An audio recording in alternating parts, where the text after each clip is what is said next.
The federal government is giving money to Canada Health Infoway, which is running Prescribe IT, which is then taking that money and spending millions of dollars back into essential liberal PR firms. Is that a problem? It stinks. It does absolutely reeks. The health minister has a lot of answering to do.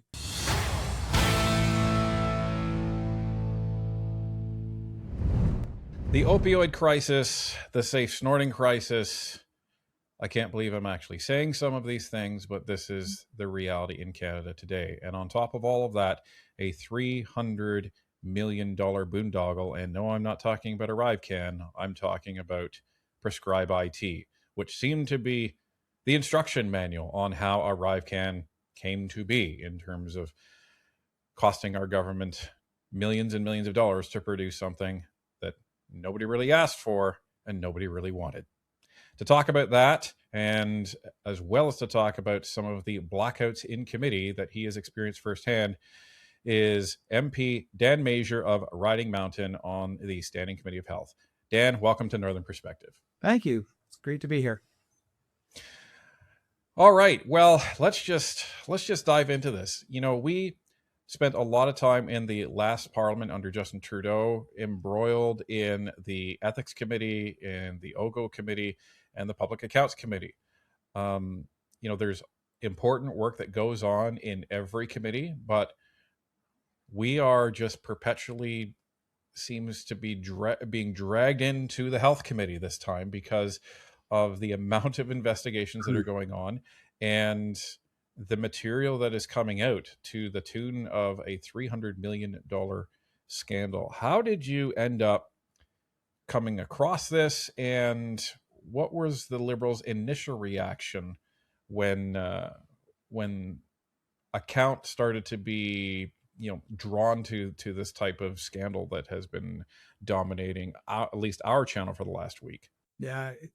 Well, I guess originally it was media reports that they were shutting down Prescribe IT.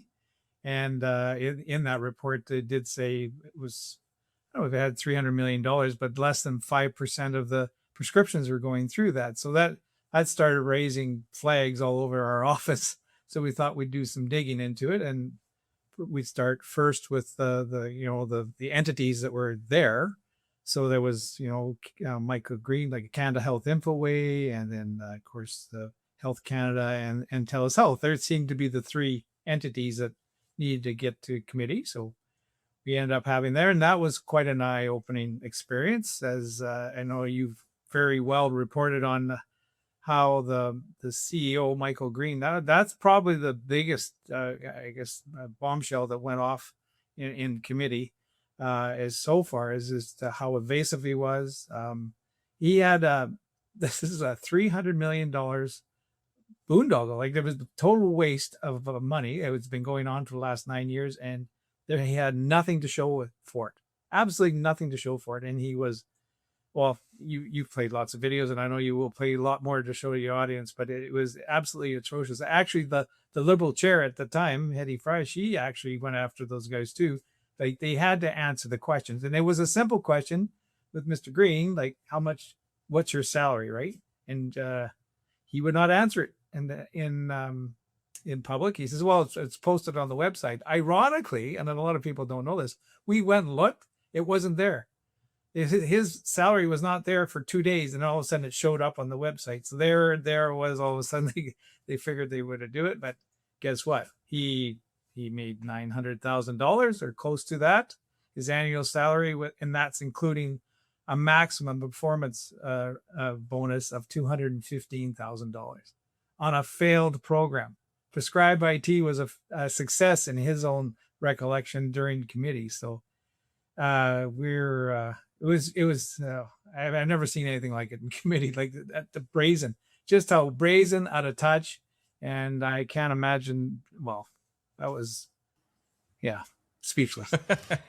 Well, we saw something like it before, and that was by GC Strategies and Christian Firth in the ArriveCan testimony. So it was actually hearkening us and, interestingly enough, a lot of our viewers back to that testimony. But everyone was acknowledging that the way that Mr. Green was conducting himself in committee was was twice as bad as what that was, and that essentially took uh, the oversight committee by storm. It's kind of interesting. What took me aback about Canada Health Infoway, which Mr. Green is the CEO, it's a nonprofit.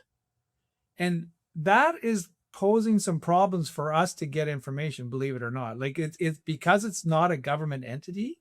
So you can't ATIP it. You can't order paper questionnaire, right? So you gotta kind of maneuver around. We're doing very well, but it's getting escalated through Parliament because we have no other tools available to us. So, and again, why it got set up like this and how this is what happens when you let Liberals go away, right? I mean, they go to town on your tax dollars. Well, and we know that it was set up under the Chrétien government in 2001. The Harper government kept it going, and the work that was being done at the time, you could argue that, through the Chrétien and the Harper government, that made sense because there seemed to be a push, and it wasn't just in the federal government, it was in the provincial governments as well, to try to bring Canada into a more digital age when it comes to healthcare. And anyone that has worked in healthcare in Canada can say, yes, that is absolutely needed. And we'll still say that today. I myself worked in healthcare for about 5 years. Now, the issue is that all of the work that was done through the Chrétien government and the Harper government has proved that there's a serious adoption problem when it comes to healthcare professionals in Canada when it pertains to moving to technology and off of paper. And so the issue with this whole boondoggle is that Infoway knew this. They had years and years of annual reports that state this. They had an Auditor General report back in 2009 that stated this. So this wasn't new. Yet in 2016, they said they hired on Michael Green, and he said, I know what you need. You'll solve adoption by building technology. If you build it, they will come. And the only thing that did come is all of the IT vendors to actually take all of the government money, it seems. Yeah. But that seems to be one of the big problems of this scandal. And unlike the ArriveCan investigation, we haven't really been able to see a lot of what's going on, because a week after you and the health committee had had Mike Green testify and had TELUS testify, you went into the April 28th committee meeting one day after. Was it one day after? I think it was one day after. Day. It was the first day. Yeah. It's the first day they had them that evening. We did the motion, and then that next Tuesday we're one of the first committees that they got the new order. So did you have any inkling that they would be trying to move the meeting in camera, or was that a complete surprise? No, a complete surprise. And I was thinking at it from a strategic point of view. People are saying, oh, they got control. The committees are going to do this, right? They're going to be, terrible, and they're going to be like, all the rhetoric was around it. And I didn't believe it. I said, well, they're still going to have to work with us. But to be that brazen. And I told Maggie Chi this across the table. I said, you guys got to be kidding me. Like, do you know how bad this looks? Like, do you honestly understand how bad this looks, right? And sure enough, and speaking of Maggie Chi, like, she was the one that moved the motion. And we asked her, why did she turn the cameras off? Like, she has not answered it. They've been asked in public. She will not answer it. I've asked her in the House, and why? Like, obviously we struck a chord, and so I don't know if it was part of it was we're going to show you guys like we're going to control the committees, but and yet they play this, we're kind, we're protecting Canadians and we're looking after Canadians. No, they're not. They're burying this information for 30 years. Anything that happens when they turn those cameras off, it's gone for 30 years. And it's funny because back to Canada Health Infoway and trying to that nonprofit, right? Like trying to get that. This is some board minutes. Like this is the kind of stuff we start getting out of the system now. So they're definitely, we asked for minutes of the meetings, especially around when they let go. Oh, we haven't even got to that. But when the end of the year, 2025, we were asking for the minutes of the meetings, and that's what we got back. There was the one we got, not too bad redacted, but this is some key information that's talking about prescribed IT is blacked out. So, And just a procedural question for our audience. There are, I guess, accepted reasons to go in camera. What might some of those reasons be, just for an example for our audience? Like valid reasons. Yeah, like, and confidence, like, personal information, confidence, like if it is state secrets, things like that. This was a publicly, they wanted open systems so they could communicate with like inside our health system. There was nothing confidential here, nothing. Like as far as $300 million, it should have been all very transparent. You had provinces from all across the country sitting at the board table with the deputy minister or assistant deputy ministers and the health and reports being made out to the health minister every quarter, according to Mr. Green.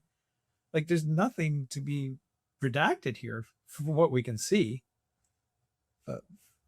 We'll keep now on. in the Globe and Mail investigation and in our investigation. It's a pity the Globe and Mail didn't actually go further, but that's why we're here. So in their article on Canada Health Infoway, they listed some of the top, let's just say, contract receiving organizations that Infoway was doing business with, and two of those were public relations firms. Mhm. And one of them especially is well known to be a hotbed for liberal public relations specialists, and that's Crestview Strategies. And we pulled out many different names of folks that are working at Crestview. Some worked on Mark Carney's campaign, which is very interesting. And so the fact that the federal government is giving money to Canada Health Infoway, which is running Prescribe IT, which is then taking that money and spending millions of dollars back into essential liberal PR firms, is that a problem? It stinks. It does absolutely reeks. It's absolutely disgusting. And again, like when we read this stuff out and say it out loud, you can't believe it. Like you can't make this stuff up, right? Like I mean, it is really bad. And that, like, thanks to you, Ryan, and like everybody's starting to put the connections back to the liberals. And it does obviously, it's becoming quite evident why they are hiding, why the health minister is not coming out, right? Like, I mean, it is very, very obvious why they're hiding this, especially when you start putting these vendors together and who all got the money, right? Like, I mean, there's reports, we're trying to get production reports, like, so who did get, millions and millions of dollars of what different entities got up, right? So we are putting those documents together now.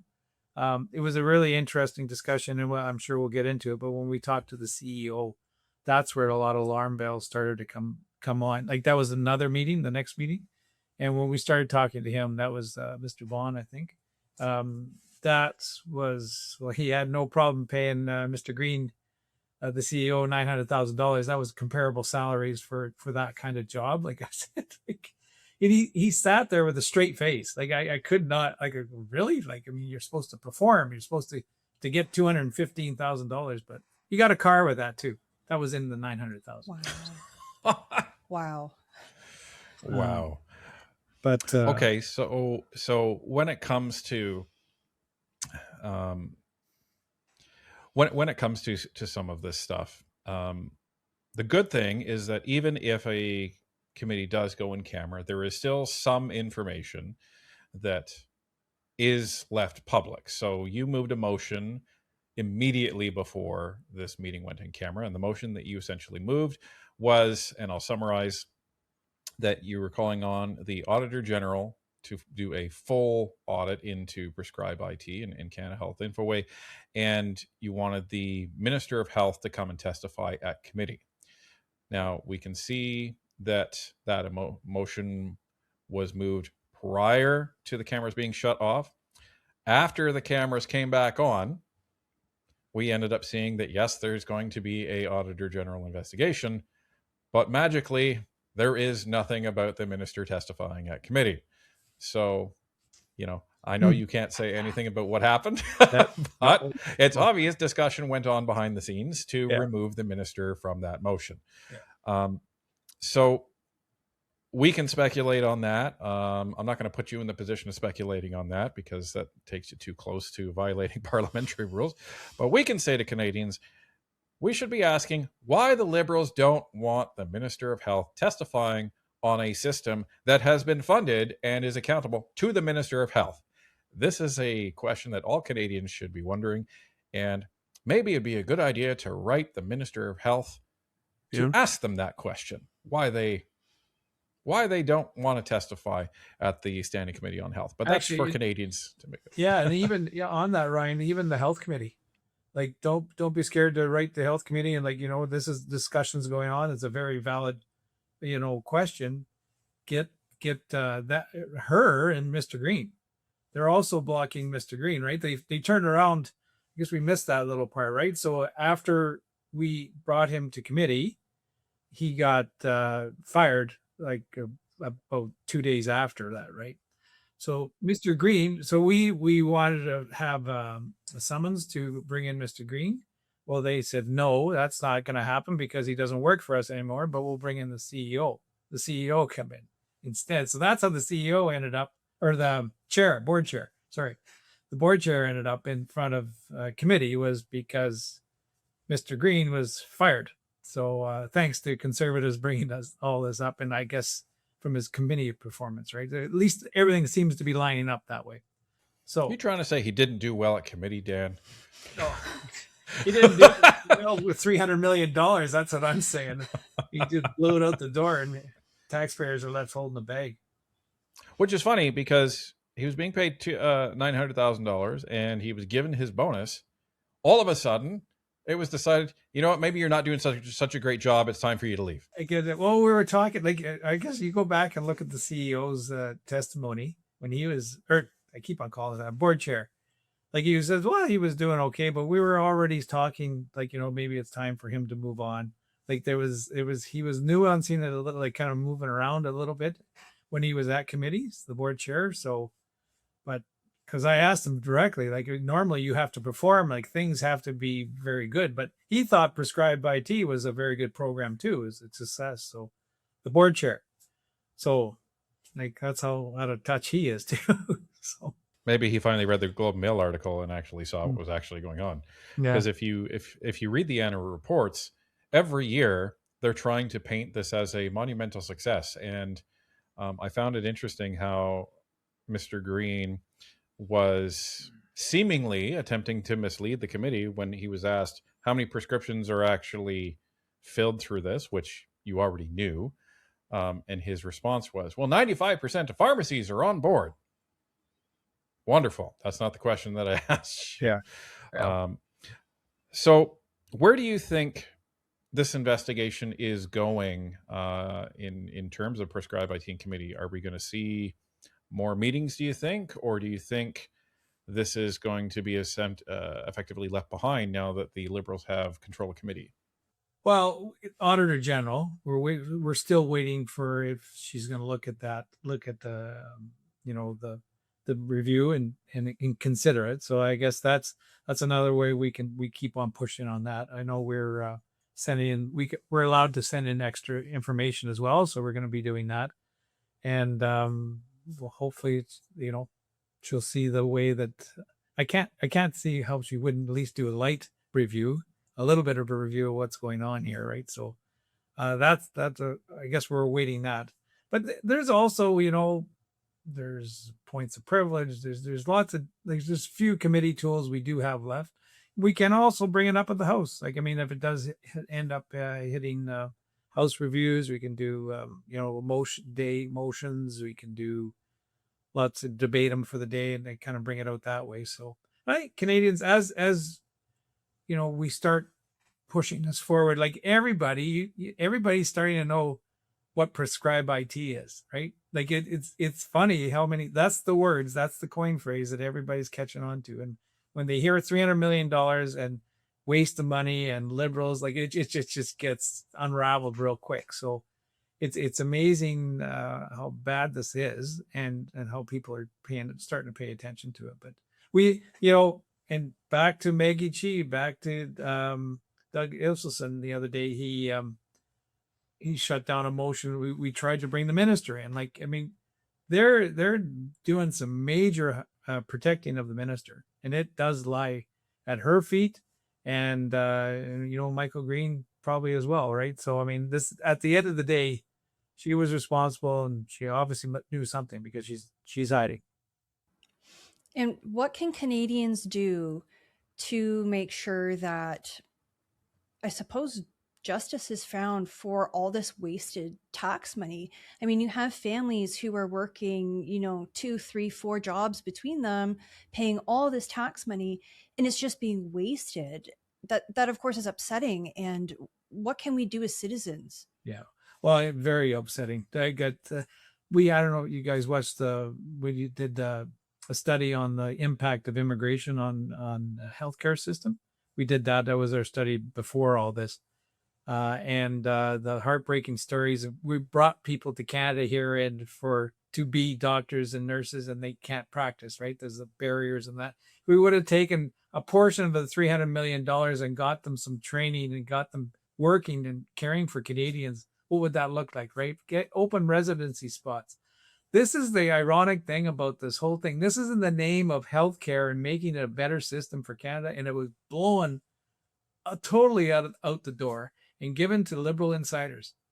And not one iota went to the care of a patient in Canada. And that's sickening. That is absolutely disgusting. And it just seems like it's water off a duck's back. So Canadians out there, I could say, write to the health committee demanding that Michael Green come back and the minister appear, to committee, and what is going on, to report what is going on.